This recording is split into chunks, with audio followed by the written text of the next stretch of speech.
pamono omode eba beye ye be kirekire umu ensem wei ene afoforo bi adihwe na editie ene ede ba besom Tevah hwefo ene Tevah atiefo enne awiabrei se awia premtobre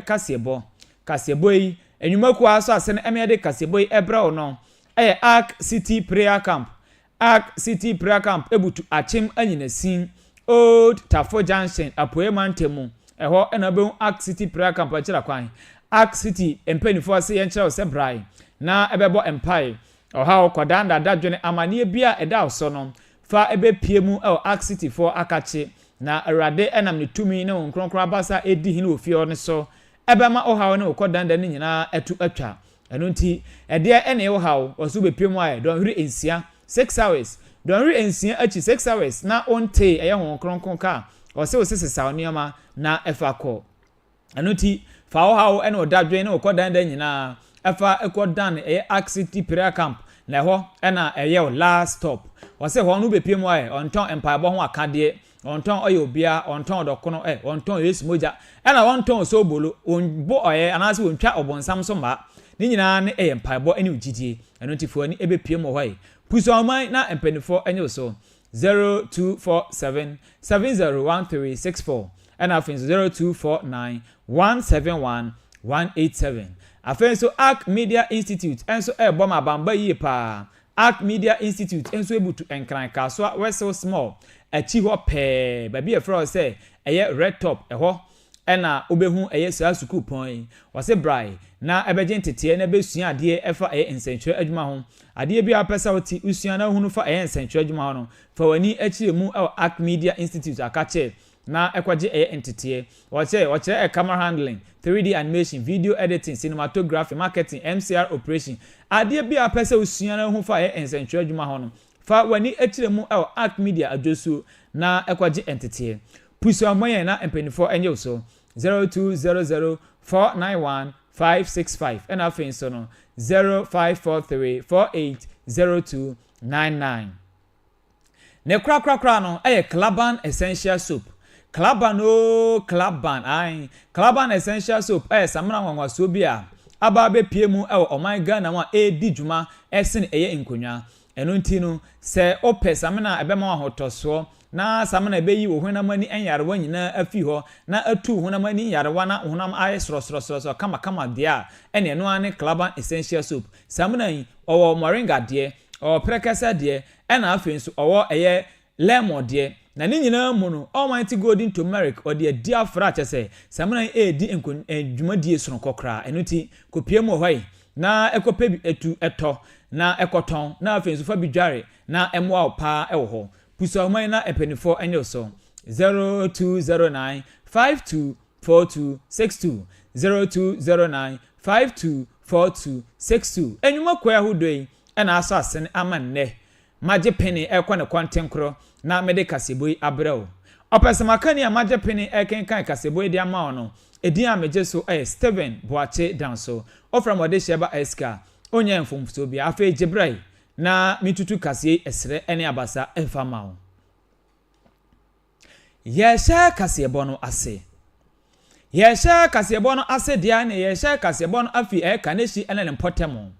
enche ye bia na mpanifo ede betu edwa se okopiemu kaneshi footbridge bia wo ho no chese awiewie se amoakon edu footbridge no etutu na ese enunti mpanifo ede krado twitwitwire atum a wo kire se efi enedi koima obia enkonkodi su edwuma anasema obia emfa kaneshi footbridge ne so na enum enenei wana wodi footbridge ni di onjuma ene wana wote kaneshi ne mpotam di etu dwase we di obesra se empanifo emom honye ha pa na footbridge ya omatumi omunsiesie ne ntem na omuntimi emfa endi onjuma omukirem se nipa bebodompem ewo kwan ne ho na okogina se ogina lorry ni anase hyen ni bi ama enipa dodo na abedompem atwama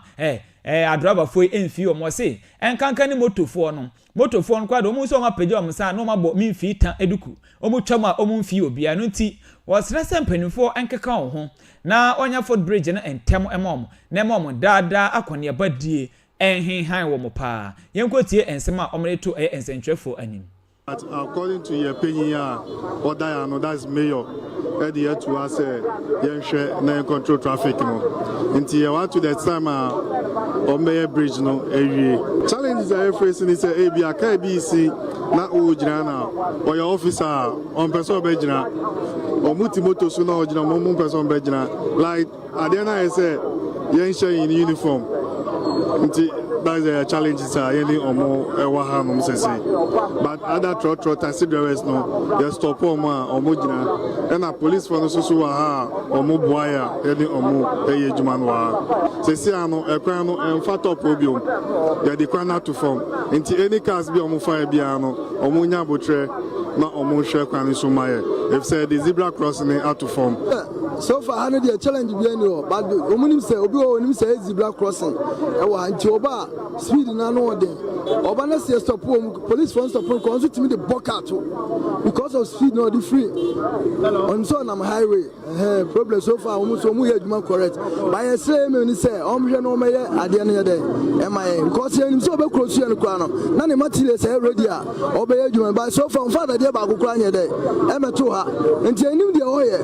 But I say fine. Oh, baby, I will hear you want to correct. But I'm challenging so. Because we will cry high when you say, "Yeah, it's black crossing." Or the street now, but this is Jana. Everyone saw a case no more. We are sure man, no, we need Jana. No, be any. I'm here crying because we Jana mother lesson. Just a bridge, no, no, my. I am pa. Yes, Ramo, my. They stop. I can't stop. Gidi nine. I the first 8 months. Yes, Ramo, my. Yes, Ramo. Back at champion. Say 1 year fast, 1 year overhead and them. My any student to the end to fast so since they'll be your home masana was stop for colors of what you overhead and yes say ubeja or moka the check is MC original minister omoyen intentem yeah go say oka my be 5 years grand omoyen wi so omoka so omoyen omoyen intentem wey anyone or the air footbridge e wo kaneshi edu ondwuma no omama ne hunu ene omusu a omusu agon panifo so ese empanifo we de omokoto sere mama mo nye ha na monye ekwan no emom footbridge no na omo pre eno na watie emu nsem no ye to akasiebo ne so ede a yenkopie mu ewo asante mantemu na ene yukopie mu ewo asante mantemu a otibrekese a oda eye Kumasi Metropolitan Assembly eye KMA yewura Ken Zuba ode ensem bi atudwa na ensem a Ken Zuba ede atudwa nyina ne se ukopie mu wo asante mantema hinkro Kumasi ma kame se enipa wo ho no empe adepa ni nyina ne se wo si eye dustbins ahodo mako apem ana omde abepie mu o asante mantem kropon Kumasi mu nanso no omokoda sore ya chese bola twitwiri die pa na enkrofo bi asoa ede afifi omufiefie mu de abegu eye baabi a ofro se eye otumfo runabout eno ana yewura yi echiremu se saa ade nipa kura odi sa adwuma no chese wamboa kura yie kra esan se wase dustbin no odi asisisi miamia chese emu entwetwe kra na esidan na ade beche na omaso aye dustbin twitwiri die saa enso ade abegu ho na eno na nansentwerefo mpo busa se saa bola egu ho no enye nne ana wochena bola no mde abegu ho saa eno ena yewura no etremu se omo koda no na bola bia ngo na ade achinya efi ebegu ho no de enipa edi sa adwuma no omo ye man boy for pa yenkotie nsem a aye King Zuba KMA mayor enso ede atu edwa ye ka say ye the 1000 liter bins eba now we the intervals I the 1000 liter bins let's require in route distance the difference require in route meters. What I say, we have deployed a lot of 1000 liter bins. All my reporters and call tracks go out. That is one problem I have with one year who ball and who try to social media because if you right now as we speak, there's a track there taking this one off. Oh man, you will say no, and this ain't can cable. And you man have those resources near the end of what you say? Angel. A human cable a week. Ball cars and go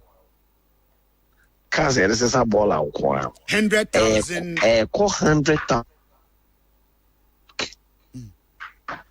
ball and go tie or every week be a tie. But unfortunately, Timem follows ya catch us because we are constrained with resources. Nipa bebre mo munjina all 24 hours. Instead they say camera would be trouble. Camera ne kuta the trap. For 20 pana or two ball na fama yen kene ka odi enu na eso ni ya tresa kwati oni pakono ni ya sanction obi mbato te point na maintenance yeah but I know the buy as we speak I'm not sure say about 8 o'clock now about land at all because as we speak there are men there on the ground taking it off but the bottom line is that people must be KM Mayor Ken Zuba editor anima uchem say dustbins no be buru apem enom de be pie mo nanso ebi ma yo madwen say dustbin omofa bola engum eno na ya bo amawanya bi ahwe na wanya bi atie no yetoa Kasiebo ne so ede a yenko pie mu awodoma ene ne mpotemo se yekọ kopie mu awodoma ne mpotemo a enei eye Dr. Isaac Yaw Opoku ono a ene ye minority eye ranking member o koko ene agric board no eso ewo parliament ono ede ensem bi atu edwa na ensem a yewura eye Eric anas Isaac Opoku a ono asan yemra hyebedwani ede ma eye offensive south abato empesua ne so no ensem a ode atu edwa ne nyina ne se ewo mu se koko buo wate so de nanso no okoto esere koko akuafo se ma obia enye na adwen se okwakoton eye ni koko fuo no ede ama galamsey fo na omodi aba abetu eye galamsey na emomu no wokire mu se omonya arehemu na emonya areto o Dr. Mahmoud Baumia emu ewomu se aban no atikoko buo no so ede afi eye 36,600 ede akokopie mu ewo eye 2,500 de na nso no omunya eye arehemu se yewura Dr. Mahmoud Baumia eba obeba abehwe ama bibibia akoyi ama kokobo ne emu apagya ode nsem we nyina tudwa abra okohia koko akuafo a wo eye asumsu number 2 wo Doma Central eye mansini mu eho na ode sa nsem we nyina atudwa yentie nsem a yewura Yaw Opoku Isaac Dr. ode tu edwa Atimo bia nya basabasa se ne koko no o twegu anase ode magalamsefo anase ebikra afo no kra wonye biem koko na bre wonte esremo akamfie bie no pe ne wura Dr. Alhaji Mahmoud Baumia na oba ye ne mo bedi no kama na monem bibi moda ya mo ntie ndisi fo mo kasa ne yie pa omo se afi de montie o omo se afie yi de yente so biem ya montie omo se afie yi de yente so biem na se kire san ya sa afie besim ne de ene ye nyam se ya ma jo ha bonya baby na omo ye ne sa de ane ye nyina ye boye ho kwatre kwa mena wei ene ensema yewura Isaac Yaw Opoku enso ede atu edwa yentoa Kasiebo ne so na yenkopie mu ahafo mantemu yetufa se okorwe brensiam a ni ntrimu mojabum na yekopie mu ewo ahafo mantemu dia enei eye Newmont ahafo development eye foundation edi juma bi na juma o madi nyina ne se okopie mu ewo ahafo ene ne mpotemu wa omako akocheche eye market mako eye 14,362 edi ama eye asukufo eye 2,000 eye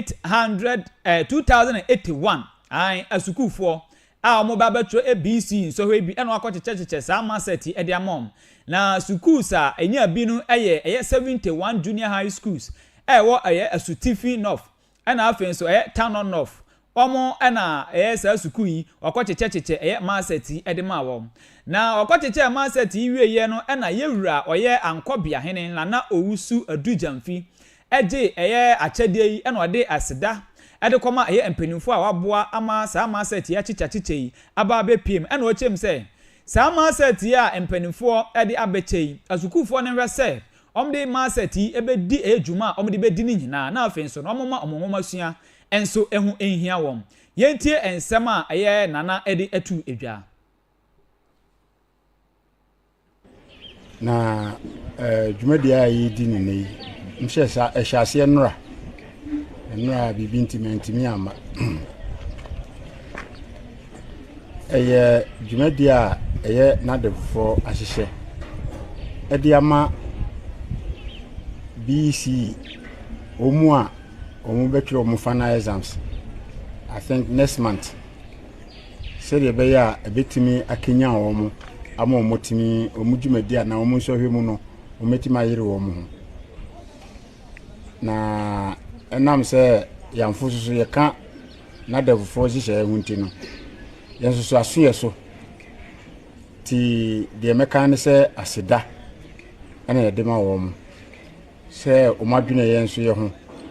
no mahunu se efata ne se yenkura no so diye no mtimi tworo no mutwa nti yebeda na devfo ase yebeda wo mase wei ene ensem a empanifo mekere ankobia hene a oboa ema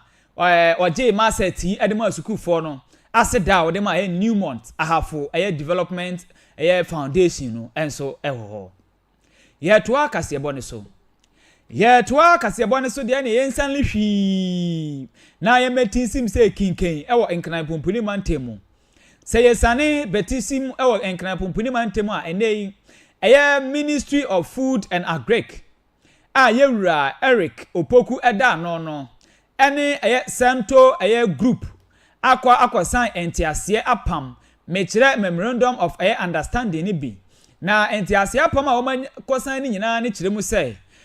Santo group yi ba beboa ama fertilizers yaba abeye fertilizers ahodo na ye o man Ghana ha no yaba abeboa apagya mu pa wo kire mu se sa adwuma ya amoba bedi ewo man mu no ebeboa ama fertilizer Ghana etisika empempem ekokokra edeba oman mu no ebeboa ama eto enso ate sa nso na ebeboa ama fertilizer abo so ate ewo oman mu na aboa ama akuafo enso anya fertilizer ahodo no edi onjuma abra odi sa adwuma de nyina akọ awieye no ena yewura Eric Opoku edi tudwa wochem se na ni anje partnership a santuofo yi abepiem oman mu na omna omabesan no na obehwe se dwumadie no enso ebekọ awieye na akọ awieye pa yenkotie ensem a minister Eric Opoku edi tu edwa with the Centio Group Limited, a company registered in Ghana here and operating in our country. We have had discussions with them for a long time, and we have come to the conclusion that Centio will expand its investments in Ghana to enable us realize the objectives of our programs. The first one has to do with the establishment of cashew processing plants in the cashew production enclave of our country. The idea is that for a long time we've been producing and exporting raw cashew nuts, which of course is not generating the jobs for the youth of our nation. And our producers are also not getting the incomes that they are supposed to get. So His Excellency has given indication that the focus of this government is to add value, ensure that we do the processing here, and then we export manufactured goods instead of raw materials.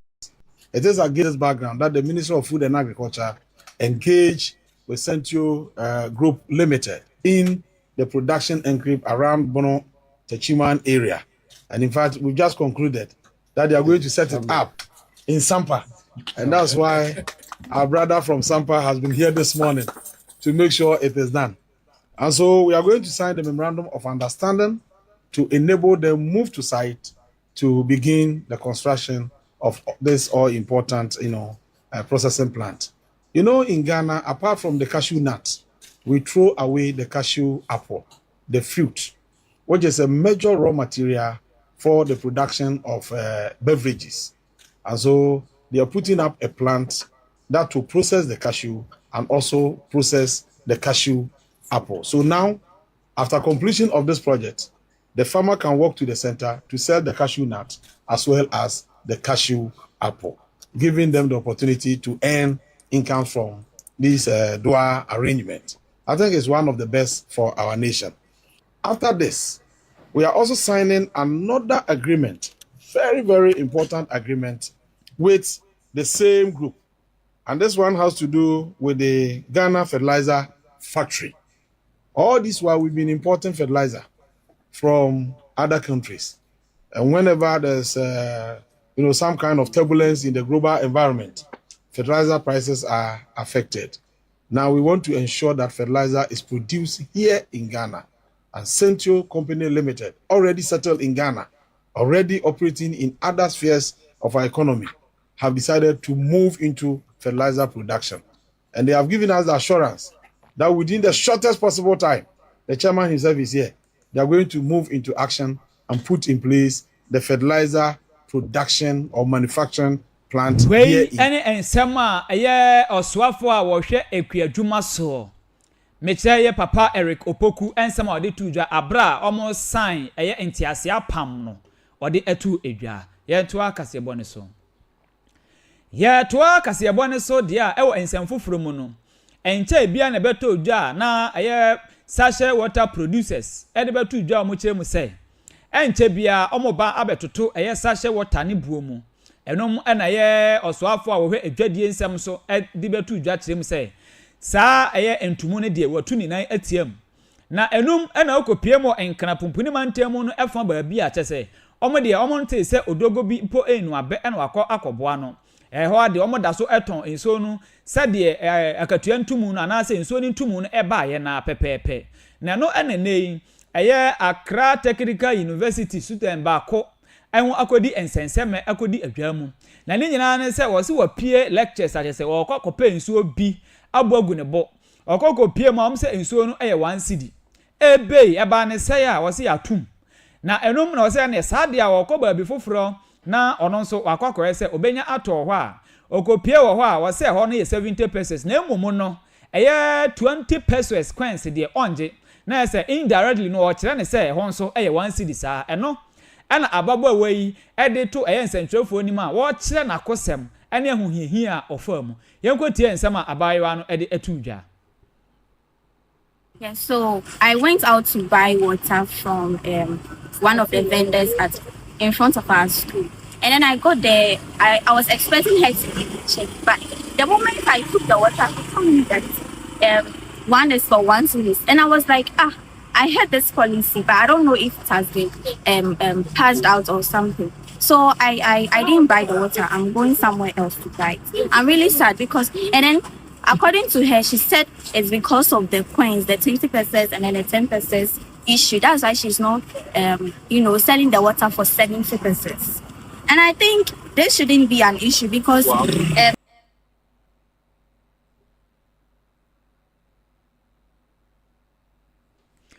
Wei any ensama aye ababa no edi tudwa efa ensu a na wono de anko okoto no eye 50 pesos okodu ya won si 1 cedi eno na wabom ni nkiremu ene ni nkuro amawanya bi atienu ye to aso ye to Kasiebo no eso ye to Kasiebo no so dia enei eye Minister for Health yewura kwabena minta akano ede ensem atudwa na ensem a yewura kwabena minta akano ede atudwa nyina ne se ochiremu se eye oforisuo ebosun ewom edi enafo aparepare eye edunuma Ghana mampani John Dramani Mahama ede eye enhyepa eba begu akwama watu din se eye free primary healthcare program eno ode ba betudwa ama ebe hyase ewo omanmu na ochiremu se free healthcare ya ode ebai mama obia enye na adwen se eba aba besesa eye National Health Insurance Scheme o se dabida or say National Health Insurance Scheme betini juma say the edin juma na sa enso na free health primary health care no enso eba bedini juma o chem say sa apomdin ensi achiba mienu yi ebia eba bedini juma soronko kra o say free health care yi eba yi eno ye primary health care ena NHIS no so eno so edini juma say de ese na efata yenkotie ensema ye raminta akano ede etu edwa.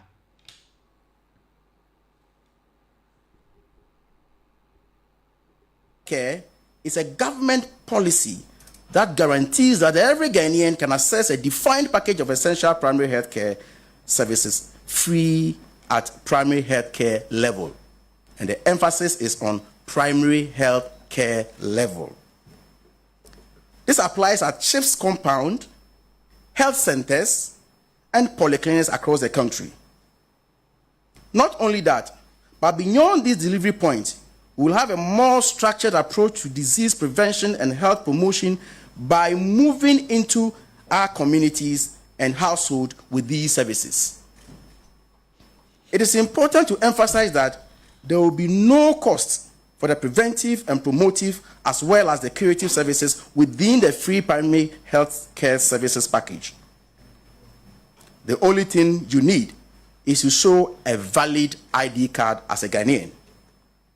We'll also use the opportunity to encourage all the people who are uninsured to be enrolled in the National Health Insurance Scheme. Ladies and gentlemen, Akando, Health Minister, Eddie Etuja. Na yewra kwamna minta Akando ewie ya ode ne nkasa no ekwawie no. Ana wo kire mu say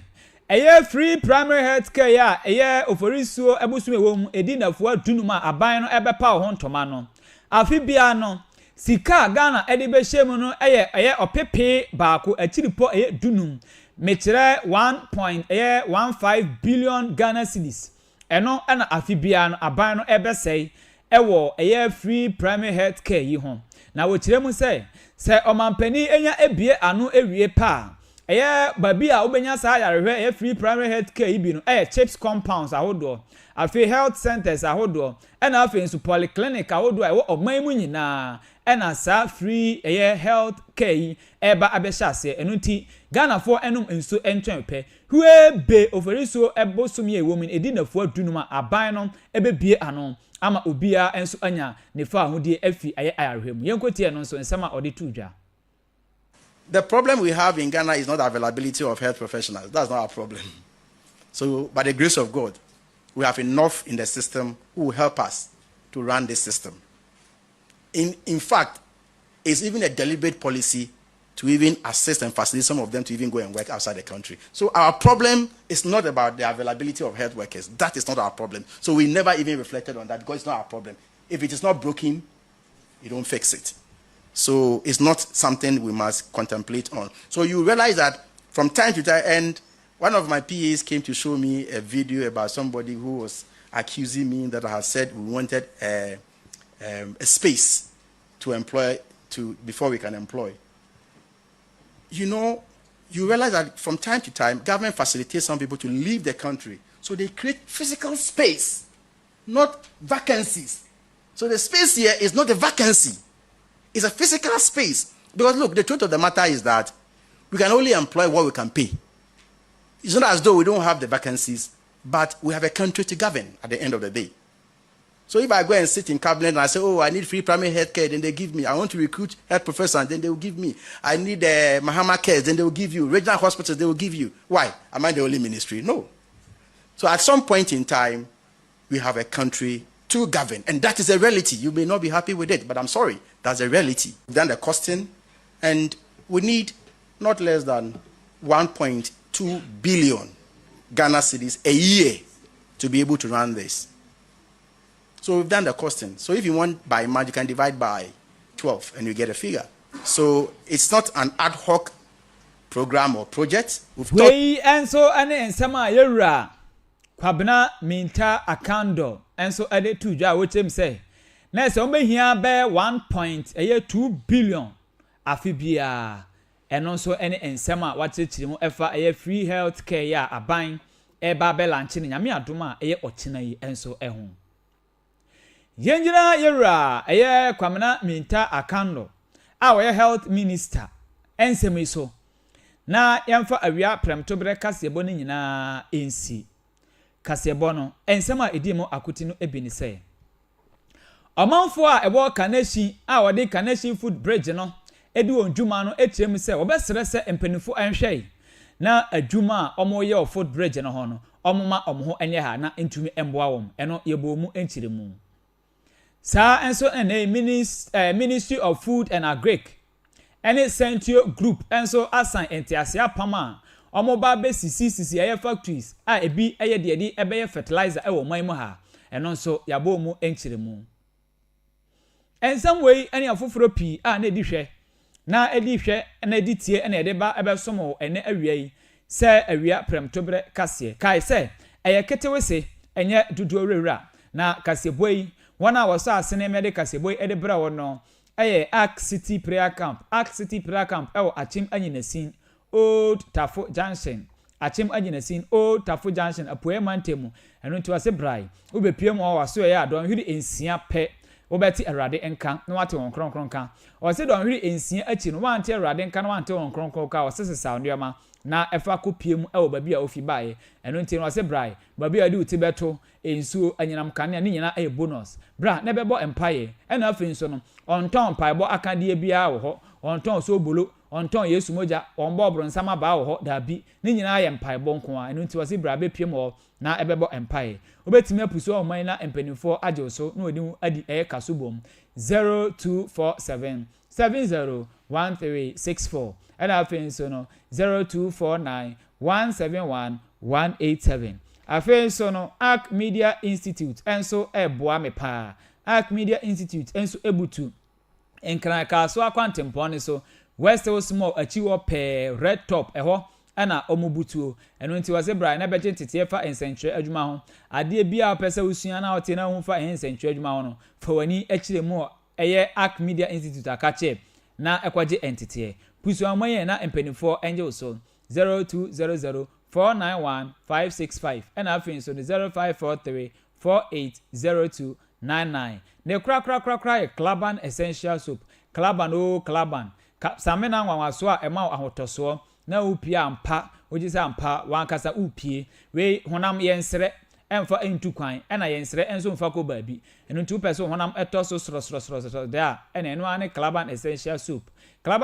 Soap so prekese de o moringa de ena afin so lemon de na ne nyina mu no almighty golden turmeric or the afrafra chese e di djuma no esen e nkunya enu nti kwai na ekope bi eto efa ko dware na epebi nsu tukoton na emboa hosa puso oman na mpenifo enye so 0209524262 0209524262 enwuma kwei ena adawroma ena odom eboae eso masene ema mbe de eye awia premtobre Kasiebo ema ho opese makani a meje peni ebe kenkan Kasiebo edema ho edin a meje so Steven Boache Danso ofram wode sheba eska onye infomso bia asida piesie ekoma eye kachi otubrempon ono ena chinchim eye mfidie ni mfruma ema eye Kasiebo etu eba wakwam afenso maame boatema enso eboa ma production no enso eko eyi papa me sorry su de meka o say dwumadi aka nyina no eba wakwam nti menyi wa fidie no emfi ha Macrao. Bye bye.